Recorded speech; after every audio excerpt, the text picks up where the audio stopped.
Setting up your Norwood sawmill, it's similar to other Norwood models and older sawmills. So one of the main things you want to make sure you do is greasing up the wheels here. So I like to give them a few good squeezes there with the grease gun until I see the grease coming out. And sometimes I'll spin them around the wheels just a few times to see grease coming out of the other end. So it's important you do that each time you change the blades as well. Then I get some lubricant, spray it around different places. Anything looks like you turn a knob or any sort of wheel turning, things like that, I'd like to give them a good spray. Just kind of go around the sawmill there, spray around.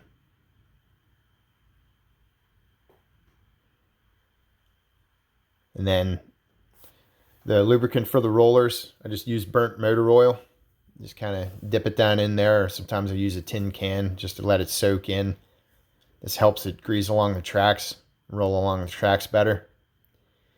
Do that on both sides, kind of shake any excess sawdust off and such.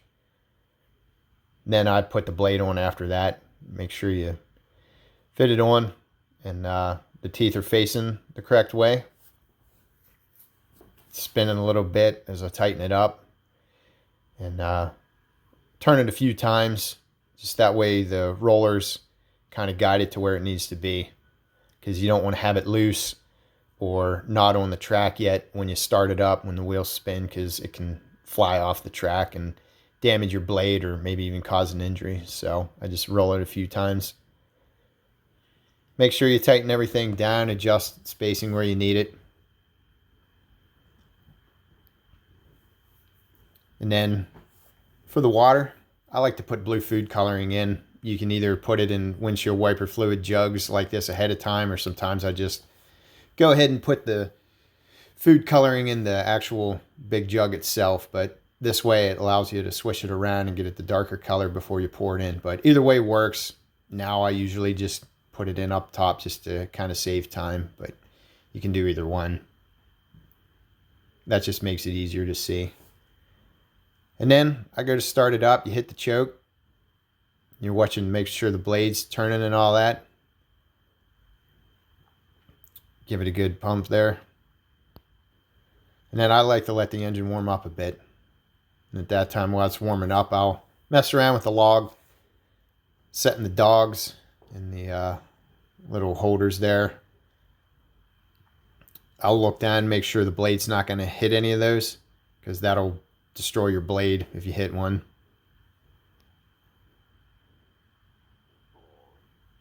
And then I make sure everything's tightened up. I have it adjusted to the height that I need.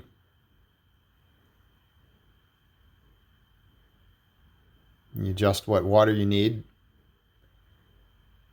And you look down, make sure again your blade's not going to hit the dogs or anything, and then move forward, start cutting. And I'll keep looking here and there just to make sure I hadn't missed one of the dogs there. Make sure I hadn't set the spacing.